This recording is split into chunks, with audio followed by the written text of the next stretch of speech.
welcome back to a special edition of the podcast. Today we are with a very special guest. Go ahead and introduce yourself. What's going on, guys? I'm Vicky Dreamboat, or Vicky the Captain Dreamboat, depending on when you meet me. How are you doing today? That's it. That's all I got. Oh, I'm good. How are you? Sorry, I didn't know if you wanted like a full introduction or just my names. I'm good. I'm chilling, man. I'm a happy camper. Just ate a bunch of food. Like it's a good day. That's awesome. So, can you How are tell you us a little doing? bit about yourself?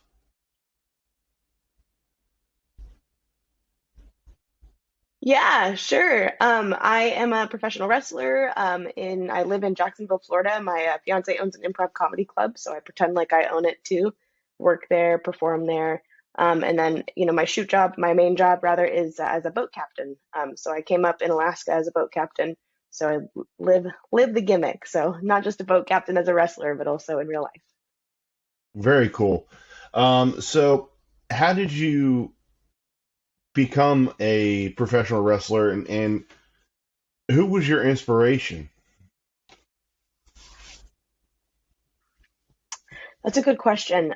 So about 3 years ago was the first. I didn't grow up watching wrestling at all. So most people are like, "Oh, I watched wrestling as a kid and all that." I did not do that. 3 years ago, I was seeing this guy, and he showed me the Undertaker versus Mankind Hell in a Cell match, and I was like, "What? That's a thing that exists?" So I went down like this whole rabbit hole and I watched the Four Horsewomen. I would say that like Charlotte and Becky were really and I mean actually all four of them were really big inspirations for me. But I didn't actually start wrestling until like late 2020, and even then, like I didn't really start because I wasn't formally trained. So I was formally trained starting in October of last year, 2021, at the Nightmare Factory. So I had been like around wrestling. I had had a couple of like pre-recorded matches, but I was literally like trained in my friend's backyard. So he's really good, but I was not good and I was not picking up on it quick. So I needed to go to like a legitimate school and get trained. So in October of last year, I started training. So I had my live debut in July of 2021, so almost a year ago. We're just chugging along ever since then. That's very cool. So, for those who don't know, what is the Nightmare Factory and who runs that? Yes, the Nightmare Factory is a school in Atlanta, Georgia, based out of Atlanta, Georgia, run by QT Marshall, Cody Rhodes, Glacier, and then Luke Sampson as well, and Carolyn Pilari Marshall. She's the nutritionist and the on-site, kind of like helps with meal plans and everything. She's super, super great. And so it's kind of like people used to think that it was like a direct pipeline to AEW, which it isn't. But now, of course, you have Coach QT and Coach Cody are in different promotions, and so you're getting the best of both worlds. And you were getting that before too, because they have very different styles. They teach very differently, and the way that each of them teaches is very effective for different reasons. So it's a super cool, super good school. That's awesome. So I have to ask, what did you think about Cody's debut at WrestleMania?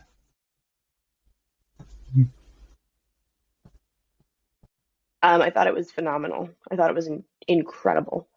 Um, I I was looking forward to it because the rumors were around and we all knew that he had left AEW. Um, but when it actually happened, it was just like it's so cool to see somebody that you know in person. Not that I know him super well, but just like somebody that is a mentor um, go on a totally different path and just freaking kill it and succeed. So I was blown away. Yeah, as I was too, and yeah, there was a lot of rumors swirling around of whether he was going to end up there or go back to Japan, or and he's always been one of my favorite guys to watch. Yeah, Um, yeah, he's insanely good, and he's an incredible coach to boot. so what promotions have you been in?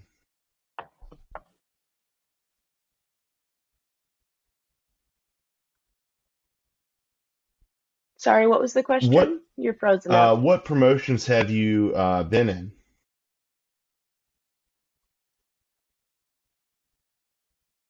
Oh, what promotions? That's a good question. So I actually just had my 10th and 11th match last week, a live match. So like I'm still pretty green, just kind of flowing through things here. But let's see. So SOS Pro Wrestling is where I started, and that's in Seattle, Washington. So SOS Pro Wrestling, Georgia Premier Wrestling, which is just out of Jasper, Georgia, AEW Dark, Stranglehold Championship Wrestling. I'm actually the women's champion at Stranglehold Championship Wrestling. That was my 10th or my 11th match. I was fortunate enough to have the opportunity to pick up that belt. So that was really cool. Let's see, other promotions. I feel like I'm missing like a really obvious one. Oh yeah, Pro Wrestling Action in Sanford, Florida. That's like one of my favorite groups of people in the whole entire world. Those are the primary ones that I've wrestled at so far. So what? Oh, but I debuted. Sorry, one more. But I debuted at 5cc in Bellingham, Washington. Very cool. So what was the atmosphere like when you did AEW Dark? Because I feel like everybody is so, well, I say almost everybody, they're comparing AEW to WWE.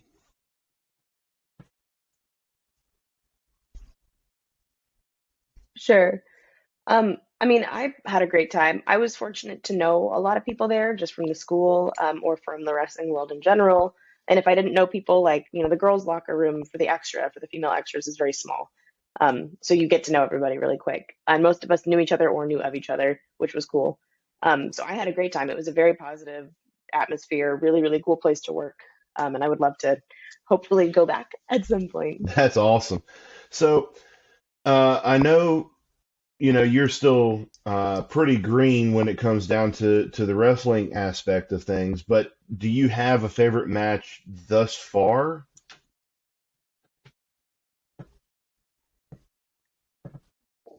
I think my match with Marina Tucker at Pro Wrestling Action is my favorite. Second, man, it's hard because I like every match I've had. Like my match with Robin Renegade, I loved. Match with Abaddon, I loved. Danica De La Rouge and I wrestled Bryn Thorne, who is like insanely good. But most recently, the match that I had with Marina Tucker That's awesome.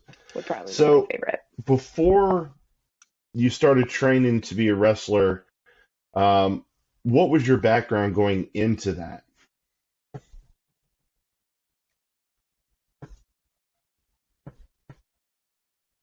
I didn't have an athletic background at all. I was not athletic. I was like very, very unathletic. I lifted weights, but that was it. Like I was like strong, and that was my only thing. So when it comes to pro wrestling, what aspect do you like of it? Do you like the storytelling or the athletic part of it?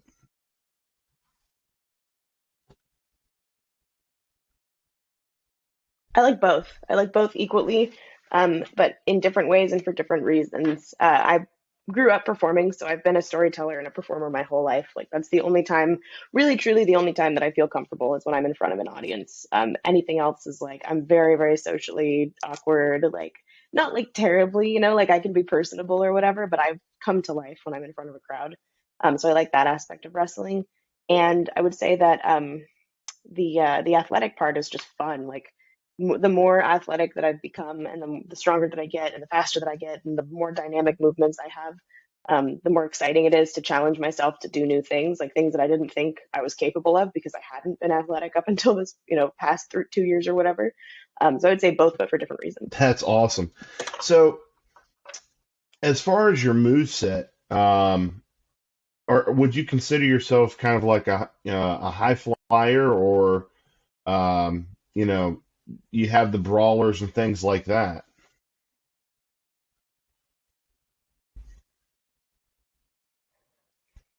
I really don't know. People call me high flyer, but the highest flying thing I do is like a crossbody off the top, so I don't know about that. I would compare my moveset. Rey Mysterio is an idol of mine. I think he's incredible. And I do most of the same like moves that he does, but I don't do them even a quarter as well. So I would say like that's the only comparable, person that I have. Just because like his style is one that I want to emulate, like not just lucha, but just the way that he carries himself in the ring, the way that he hits these moves. Like the 619 is one of my moves that I'm just trying to get it to be close to somewhere nearly as good as Rey Mysterio's.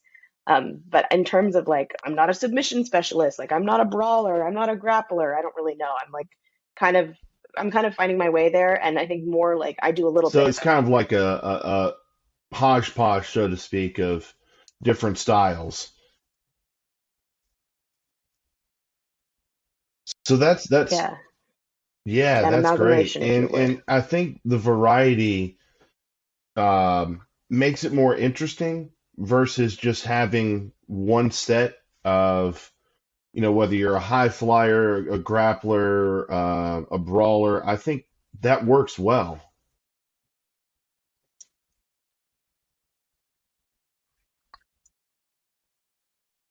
Thank you. Yeah, I'm trying. I don't know. I mean, I think eventually I'll be like, okay, I'm a striker or I'm this, but I'm just like, I'm so average at so many different things that I'm just like living in my averageness, all the different stuff that I'm learning to do. And then I think eventually, like, I'll find clarity as I get better. Yeah, and it's just It just takes time. repetition, much like anything. The more you do it, the better you'll get at it. And it sounds like, since you've won your first belt, Hmm. and you've been in a couple of different promotions, you're on your way up.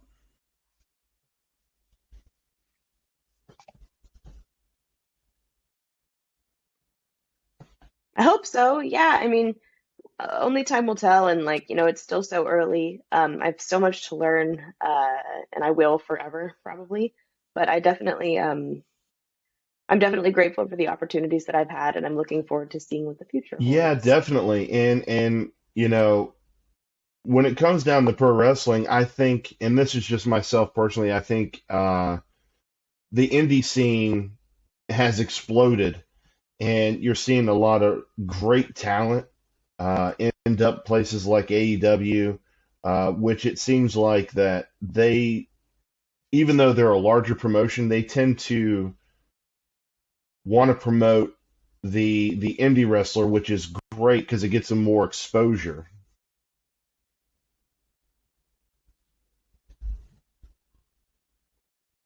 Totally. Yeah, I think also with them picking up ROH, it makes sense that they would be taking folks from the indie scene who have a really big following. Like Willow Nightingale is a really good example. I don't think she's signed yet or not, but she's been on Rampage a few times and she's been on Dark Elevation. And she's got a huge indie following and she's stupid talented. Like I would love to wrestle her someday. That would be insane. But just as an example, right? Or like Josh Woods, like they're picking up these people who are from ROH or who have history of other bigger promotions that are or big, like really legitimate indie promotions, and giving them a platform, which is When it super comes cool. I down agree. to where you see yourself, do you see yourself at some point, hopefully, either ending up with, a place like ROH or New Japan or AEW or WWE as an end all be all where you want to end up full time?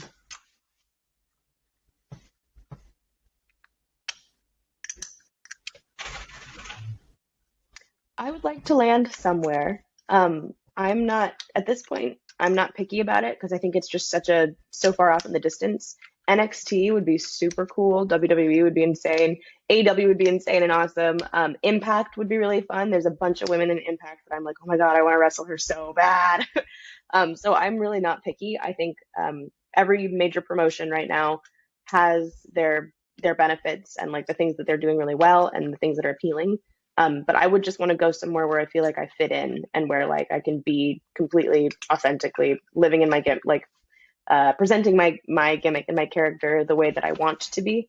And that, like that would be a huge honor and a huge privilege to be able to do that anywhere. So I don't know where that would be, but Yeah, and wherever it I've is, I I've hope it heard takes me things, someday. just watching YouTube or reading vlogs that, especially AEW, ROH, Impact, they kind of let you creatively do what you feel is right for the character. And then, I've heard rumblings that when you go to WWE, once you get beyond NXT, that kind of changes a bit. But I would imagine, the structure of the management and the production is a huge aspect of that.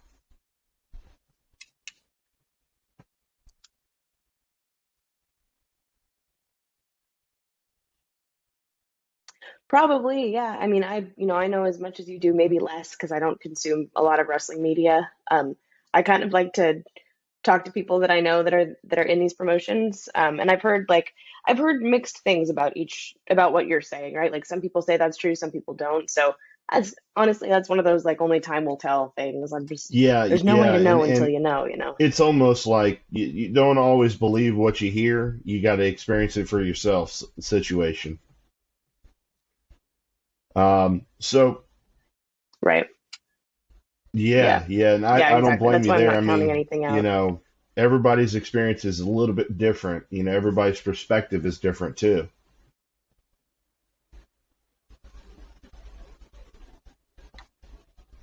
Um, so when it comes down to Definitely.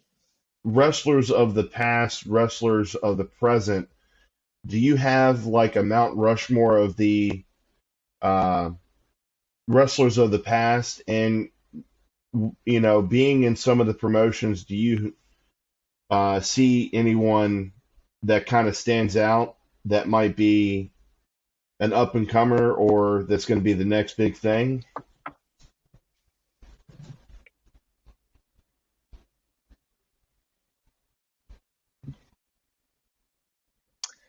Oh man, that's a really good question. I would say the first people that come to mind are the Renegade Twins. I feel like they are people are like this person's the future of women's wrestling.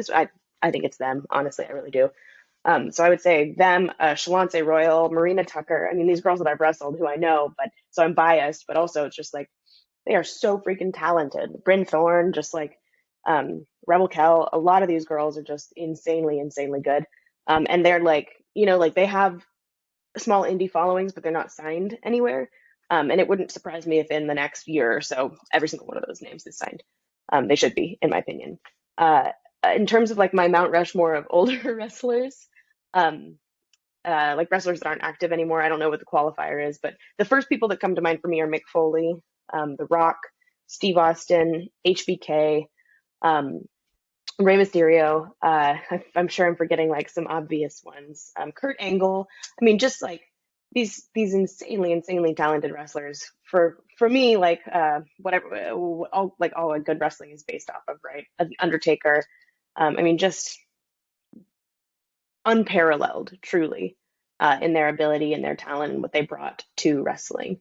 But I think there's probably a lot, like Mount Rushmore is a lot more than four heads for me when And, it comes and to wrestling. So I have to think on it a for little me, bit of more. Those course, are just all you've top of got, mind. like you said, Mick Foley, Steve Austin, definitely the Undertaker, who I feel like is the forefront when it comes to wrestling, just because he was able to evolve so much and stay relevant for so long with a character that they say shouldn't have made it, but with him, he was able to figure that out, which is great.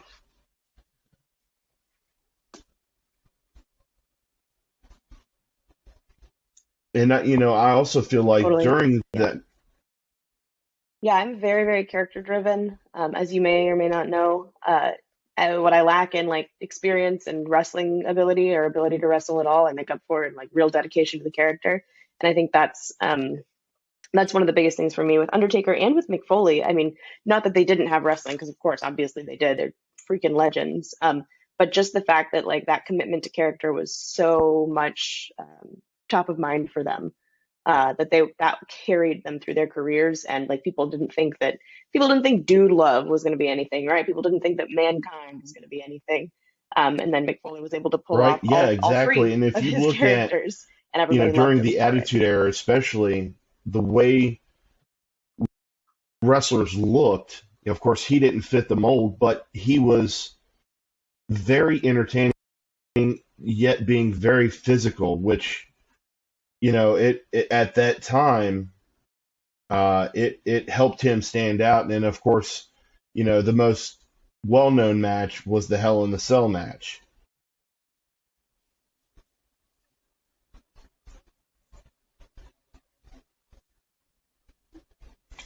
Right. I feel like that The first match I ever the saw. Attitude Era was one of the most exciting times in wrestling up until, the places like AEW came along, and then you had the boom with indie wrestling, which has revitalized a lot of stuff. And with social media, and things like that, they're getting more exposure to more people who may or may not have access to that.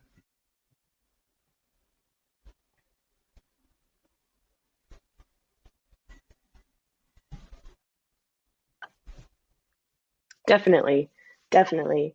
Yeah, and I feel like with like Title Match and with all the other wrestling networks that are around, people are getting to see people on the indies who are really, really good, Yeah, and that they the wouldn't the get an thing that opportunity to see especially otherwise. is So I coming totally agree up, with you on that one. and I don't know how true it is, but the rumors are that some of the AEW stuff is going to end up on HBO Max at some point, which is going to expose them to a much wider audience who doesn't have, cable, Ooh, And I ooh, think that,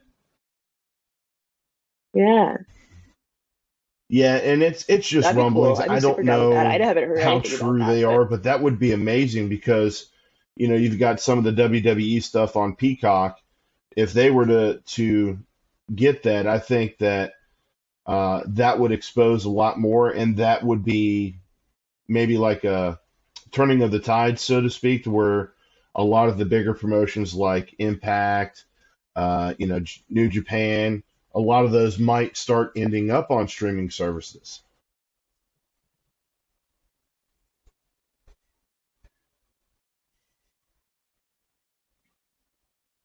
totally.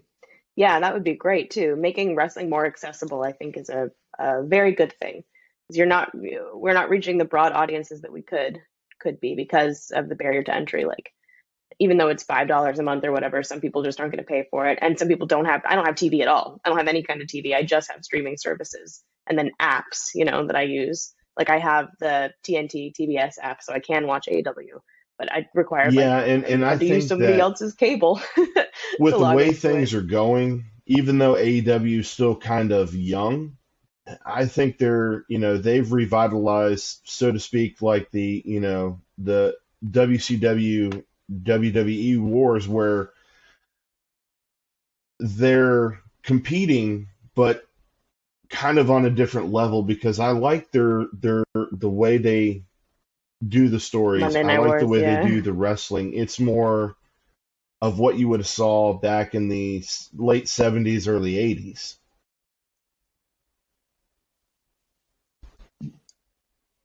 It. Yes. Yeah, definitely. Oh, Yeah, and you're it's good. Go cool. I mean, ahead. healthy competition is a good thing. Especially, oh, sorry, go ahead. You got a little bit of a delay, so it's a couple seconds before I can hear you. I was just going to say healthy competition is a good thing, and especially because the products are very different, even though they're the same product. So the fact that you've got people that are tuning in to both constantly tells you that each promotion is doing something right, and Yeah, and I the couldn't agree loyalists more. for one aren't I going to think leave that the for the way that other, AEW does it with in spite of what not as many may much think. showmanship, so to speak, I think that makes it focus more on the wrestling aspect, which is what a lot of diehard wrestling fans or wrestling marks want to see.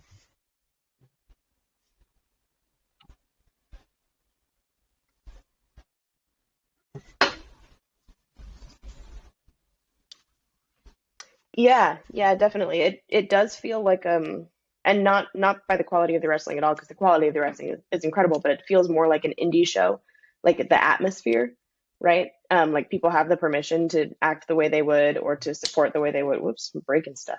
Support the way they would at an indie show, but like AEW, the quality of the wrestling is just as good, Yeah, and and in I some know cases, if myself not better than personally, I WWE, grew up depending on on who you're talking about WWE, and what event it is. and to see where it went, from the beginning of the Attitude Era to where we are now, I think it's more showmanship, so to speak, and I think that's where they lose a lot of people is they're more focused on talking in the ring, the story aspect of it more so than wrestling. And I think that with AEW coming to the forefront and being a competitor, that's going to change things, hopefully. Sure.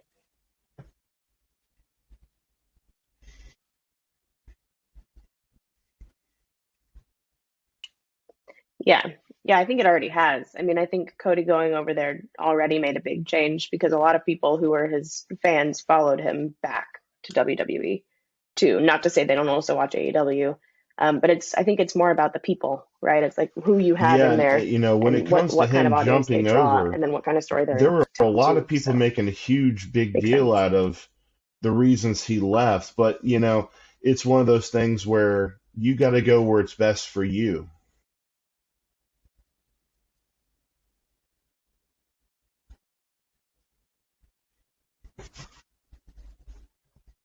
Yeah, and he's in a Definitely. Yeah, lot and of he's really obviously good, thriving, well, he's in a from a fan really good perspective story there. right So now.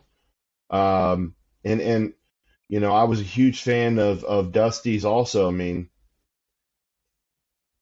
I don't know oh, if there's a definitely. better dynasty, so to speak, between him, uh, Dustin, and then Dusty, of course.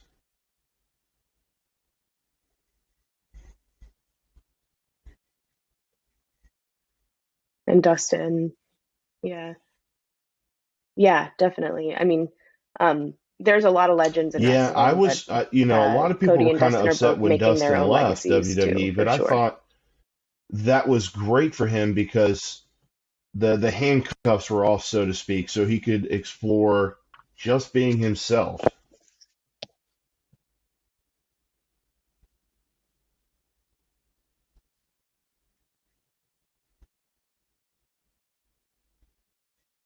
Do his own thing. Yeah, and I think that's kind of in a way what Cody is doing at WWE too, to some degree, right? It's like he's telling a real authentic story, but he's also getting to be a little bit more him, um, from what he's said in interviews and as Yeah, much. and So I've I think heard that's a really that, good thing. The more authentic watching wrestlers can be, the better the product is going to be. documentaries and things like that, where if you don't believe in the character and the character's not a version of you, so to speak, turned up, it people can see that. People can tell that you're not being authentic.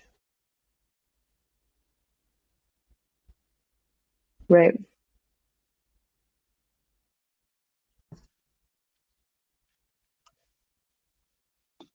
Yeah, it Yeah, reads and for sure. It reads. People can the definitely thing tell with when your heart's not Cody in it. especially is when he left WWE, of course, he was doing the Stardust gimmick, which you could tell towards the end of it, he did not want to do that. And it showed in every aspect of everything he did. But to see him turn it around, that's great. And it also, from a, I guess, a trainer aspect of it, it's got to be a good feeling to have somebody like him be able to train you and instill that knowledge that he's learned over the past few years.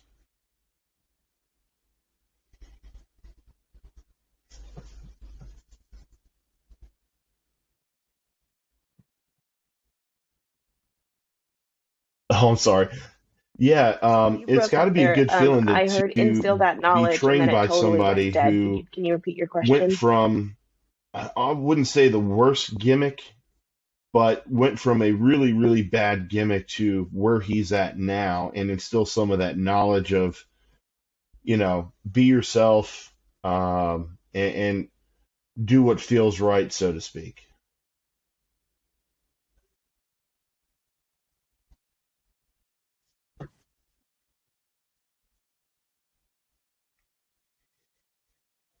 Sure, yeah. I mean, I also don't know like if I would say that it was bad. I think the thing that's bad, if you already kind of hit the nail on the head there, which is that he has said as much in interviews himself, like I was not happy and I was not doing what I wanted, right? And so like to know to have that knowledge and then for him to be as talented as he is in the ring and with promos and then just like being an all around good person, that's what makes him a good trainer. And of course, like the thing that him and Coach QT and Coach Glacier all bring to the table is real life experience and like out there actually doing the damn thing.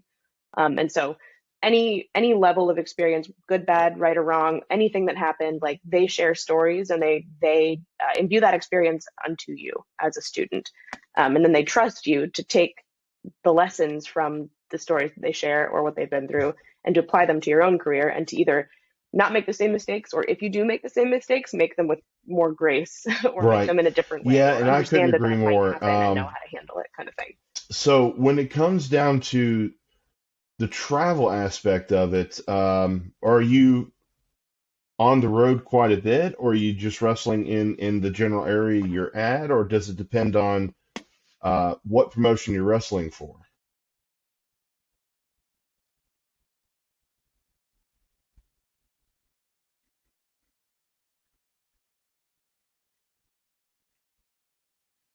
Yeah, good question. It depends on where I'm wrestling. And like I said, I've only had 11 matches. So most of them have been in Georgia, Florida, and then Seattle. But I would like to wrestle in other places. Oh, I wrestled in Alabama too. So I got to get more states, got to get more states lined up. But yeah, shout out to any promoters. If you want to fly me out, let me know. I want to Um, wrestle for you. when it comes down to But the traveling thing, it just the does depend gimmick, if on you where were you're to going. end up in AEW or WWE or Impact, places like that full time, if they came to you and said, "Hey, we want you to be this or be that," I think some people would be indifferent, but how would you feel about something like that ending up, with a full-time contract under that kind of stipulation?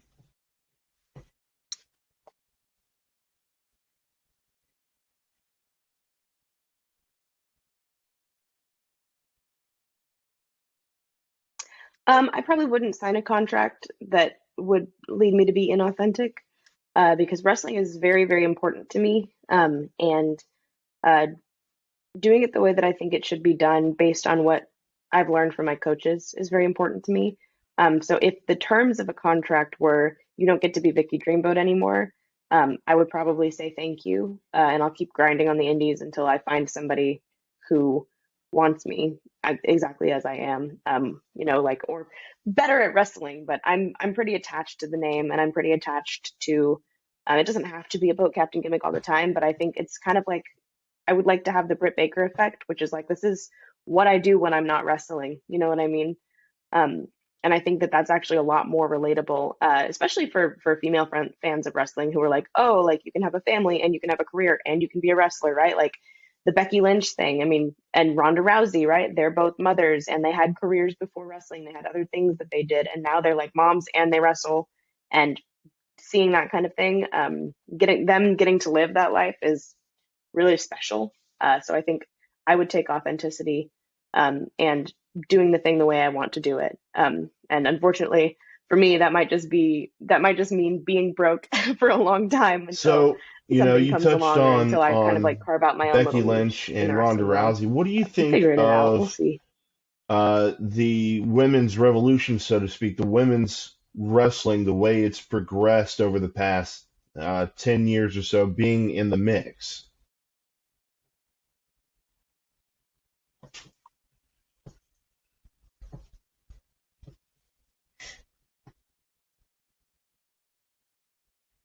So, what do you think about the women's revolution and how it's progressed Yeah, over the I'm sorry. What was past, the question? say, 10 years or so, being kind of in the mix? Yeah.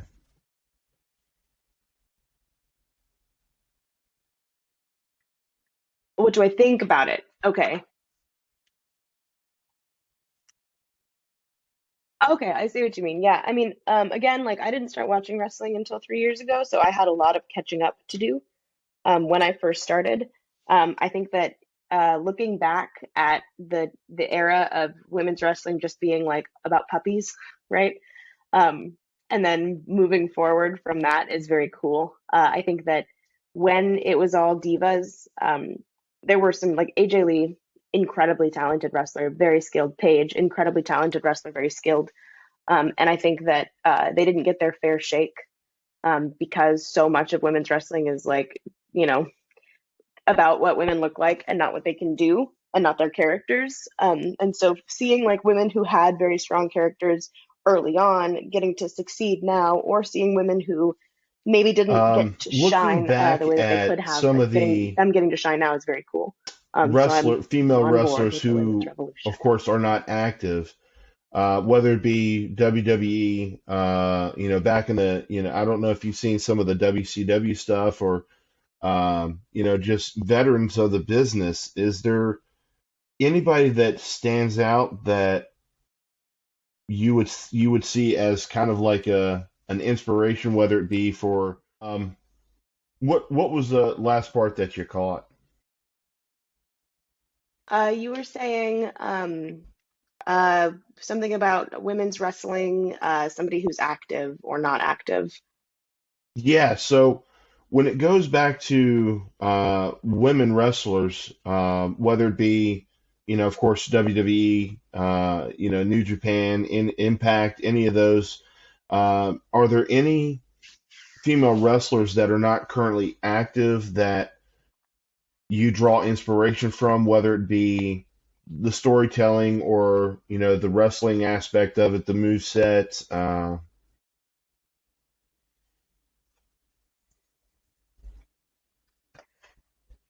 That's a really good question. And to be totally honest with you, I really don't watch women's wrestling that much. Like uh before 2010. I would say like anything that I watch that is in the 90s that's of women's wrestling, I'm just watching because I'm watching a pay-per-view. Like I said, I just didn't feel like they really got their fair shake in the way that was deserved. Um, and there were, don't get me wrong, like there's a lot of icons out there. But I would say that most of the inspiration that I draw right now is from modern women's wrestling. Bianca Belair, Sasha Banks, Britt Baker, Chris Statlander, um, just people who are really, really doing the thing. And those are just a couple of names. I'm like forgetting all of them. There's like I could list 100 women who are all active right now, but not any that are inactive. No. Yeah, and when it comes down to, like you touched on, the gimmick that Britt Baker has, it's not only a gimmick, but it's real life. And, I feel like that when you portray yourself as a character, that's when it becomes a win. I mean, you look at, people like, of course, John Cena, going back to when he started, he was just a regular guy, and then he transformed into the rap gimmick, and then, of course, where he ended up towards the end of his career, and it's cool to see that when you see interviews with people like that, that the gimmick that ended up working was just him, not being somebody else. Right, exactly. Themselves turned up to 11. Yeah. Yeah, definitely. Definitely. 100% true. Hey, just so you know, I do need to go Yeah, to work. I think we talked about this briefly. So if yeah, you have like maybe two more questions or so, we can wrap it up. That would be awesome. I'm sorry. yeah. I just got to get rolling. It's no problem. I've only got one more question. Um, when WrestleMania came around Awesome. this Thank you. year, what did you think of Steve Austin coming back to wrestle that one last match with Kevin Owens?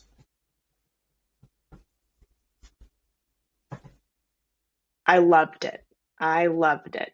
And a lot of people are like, oh, it was just a brawl. It was just this. Honestly, F them. Like, I'm not going to say the bad word, but F them because if a legend says, I want to come back, and Kevin Owens, who uses his finisher, says, heck yeah, then we don't have, in my opinion, even as a fan, like, I don't have any right to tell them that that's not cool. And if you listen to the audience and you listen to the pop and that he got and like the whole match, how into it they were, I think that that was that was one of my favorite parts of WrestleMania, just because it's like it's a freaking legend. Let him do whatever he wants. That's kind of my take on it. Yeah, I was like you. I was super happy to see it happen. Of course, there were rumors that it wouldn't happen because of Yeah, his neck history, but he was still in the best shape for his age, right. and I think he did well. So, Totally. but hey, listen, I appreciate you taking time out of your busy schedule to Yeah, chat I with agree me. 100%.